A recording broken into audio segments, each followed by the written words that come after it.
സർക്കാർ മേഖലയിൽ പ്രവർത്തിക്കുന്ന നേഴ്സുമാരുടെ സംഘടനയായിട്ടുള്ള ജനാധിപത്യ സംഘടനയായിട്ടുള്ള കേരള ഗവൺമെൻറ് നേഴ്സസ് യൂണിയൻ്റെ സംസ്ഥാന ഭാരവാഹികളാണ്. ഞാൻ സന്തോഷ് KS, സംസ്ഥാന പ്രസിഡൻ്റാണ്. കോട്ടയംകാരനാണ്, പക്ഷേ ഇപ്പം തിരുവനന്തപുരത്താണ് സ്ഥിരതാമസം. ഇത് സംസ്ഥാന general secretary Shri Anas SM, ട്രിവാൻഡ്രത്താണ്, ട്രിവാൻഡ്രം മെഡിക്കൽ കോളേജ്. ഇത് ഞങ്ങളുടെ ജില്ലാ സെക്രട്ടറിയാണ് ബിന്ദു സിസ്റ്റർ, മെഡിക്കൽ കോളേജിലുള്ളത്, നമ്മുടെ മെഡിക്കൽ കോളേജ് വർക്ക് ചെയ്യുന്നതാണ്. അപ്പോൾ കാര്യത്തിലേക്ക് വരാം. ഞങ്ങളെ സംബന്ധിച്ചിടത്തോളം ഞങ്ങളുടെ 37ാമത് സംസ്ഥാന സമ്മേളനം നമ്മുടെ കോട്ടയത്ത് വെച്ച് നടക്കുകയാണ്. കോട്ടയം ദന്തൽ കോളേജിലുള്ള ഹാളിൽ വെച്ചിട്ടാണ് നടക്കുന്നത്. ഉമ്മൻചാണ്ടി നഗർ എന്ന് ഞങ്ങൾ പേരിട്ടിട്ടുള്ള ദന്തൽ കോളേജ് 37ാമത് സംസ്ഥാന സമ്മേളനമാണ്. അപ്പോൾ 2014 കോട്ടയത്ത് അവസാനമായി ഈ സംഘടനയുടെ സംസ്ഥാന സമ്മേളനം നടന്നത്. അന്നാണ് ഞാൻ ആദ്യമായി സംഘടനയുടെ ജനറൽ സെക്രട്ടറി പോസ്റ്റിലേക്ക് വരുന്നതും പിന്നീട് പ്രസിഡൻ്റായിട്ടുള്ളതും. ഈ 37ാം സംസ്ഥാന സമ്മേളനം ഞങ്ങളെ സംബന്ധിച്ചിടത്തോളം വളരെ ഒരു പ്രത്യേകത നിറഞ്ഞ, അല്ലെങ്കിൽ വലിയ വെല്ലുവിളികൾ നേരിടുന്ന ഒരു സാഹചര്യത്തിലാണ് ഞങ്ങൾ 37ാം സമ്മേളനത്തിലേക്ക് കടക്കുന്നത്.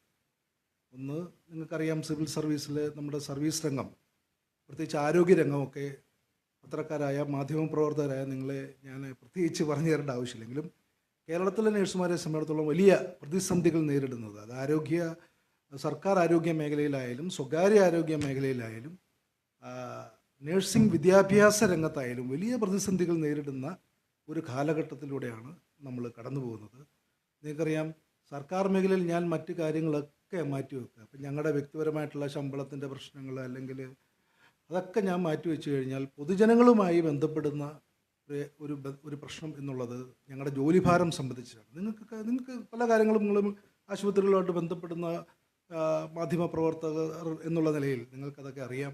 കാരണം നിങ്ങൾക്കറിയാം, നമ്മുടെ മെഡിക്കൽ കോളേജുകളടക്കം, നമ്മുടെ ഫാമിലി ഹെൽത്ത് സെൻ്റർ അടക്കം, നമ്മുടെ ജില്ലാ ആശുപത്രികളടക്കം ജോലിഭാരം കൊണ്ട് വീർപ്പ് മുട്ടുന്ന ഒരു സാഹചര്യമുണ്ട്.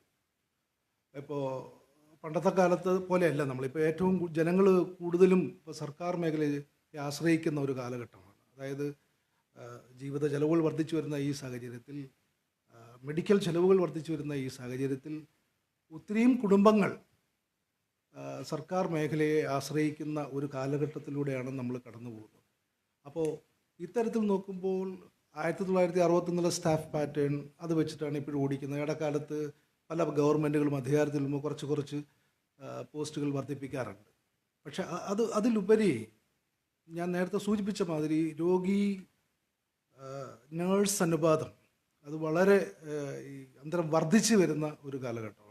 അതിൻ്റെ ഫലമായിട്ട് 100 നേഴ്സുകൾ, അപ്പോൾ നിങ്ങളിപ്പോൾ OP കാഷ്വാലിറ്റിയൊക്കെ ചെന്ന് കഴിഞ്ഞാൽ നിങ്ങൾ തന്നെ കാണുന്നതാണ്, ഒരു നേഴ്സ് കാണാം അല്ലെങ്കിൽ 2 നേഴ്സ് കാണാം, 100 കണക്കിന് രോഗികളെ നോക്കേണ്ട ഒരു സാഹചര്യം. അപ്പോൾ ഇത്തരം സാഹചര്യത്തിൽ രോഗികളും നേഴ്സുമാരും അല്ലെങ്കിൽ ആശുപത്രി അധികൃതരും തമ്മിൽ നിരന്തരം സംഘർഷങ്ങൾ ഉടലെടുക്കുന്ന ഒരു സാഹചര്യമുണ്ട്. അപ്പോൾ അതിനൊക്കെ ഒരു മാറ്റം വരുത്തണം. ഞങ്ങൾ മുന്നോട്ട് വെക്കുന്നത്, ഞങ്ങളൊരു സർവീസ് സംഘടന എന്നുള്ള നിലയിൽ തന്നെയല്ല, ഒരു സെമി പ്രൊഫഷണൽ സംഘടന എന്നുള്ള നിലയിൽ തന്നെ ആരോഗ്യരംഗത്ത് നേഴ്സുമാരുടെ പ്രാധാന്യം, ഞങ്ങൾ പറയുന്നത് പാശ്ചാത്യ രാജ്യങ്ങളിലെ പോലെ അത്തരത്തിൽ പ്രൊഫഷണലായിട്ടുള്ള മോഡേൺ ആയിട്ടുള്ള നഴ്സിംഗ് രംഗം നമ്മുടെ നാട്ടിലും വരണം. നമ്മുടെ സാധാരണ ജനങ്ങൾക്ക് ഈ ആരോഗ്യ മേഖലയിൽ ഉണ്ടാകുന്ന പുതിയ മാറ്റങ്ങൾക്കനുസരിച്ചുള്ള ചികിത്സാ സമ്പ്രദായങ്ങൾ നടപ്പിലാക്കുമ്പോൾ അതിൻ്റെ സേവനം നമ്മുടെ സാധാരണപ്പെട്ട ജനങ്ങളിലൂടെ എത്തണം എന്നുള്ളൊരു കാഴ്ചപ്പാട് ഞങ്ങൾക്കുണ്ട്. പക്ഷേ നമ്മളെ സംബന്ധിച്ചിടത്തോളം നമ്മളിപ്പോൾ ത്രിതല രീതിയിലുള്ള ചികിത്സാ സമ്പ്രദായം വെച്ചിട്ടുണ്ട്. അതായത് മെഡിക്കൽ കോളേജുകളും ജില്ലാ ആശുപത്രികളിലൊക്കെ റെഫറൽ ഹോസ്പിറ്റലായിട്ട് മാറ്റിയിരിക്കുന്നു. താഴേക്കടയിൽ ഫാമിലി ഹെൽത്ത് സെൻ്റർ, അതുപോലെ തന്നെ കമ്മ്യൂണിറ്റി ഹെൽത്ത് സെൻ്റർ, അങ്ങനെയൊക്കെ നമ്മൾ വെച്ചിട്ടുണ്ട്. പക്ഷേ ഇതൊന്നും നമ്മുടെ രോഗികളുടെ എണ്ണവുമായി വെച്ച് നോക്കുമ്പോൾ ഇതൊന്നും നമുക്ക് മതിയാകുന്നില്ല.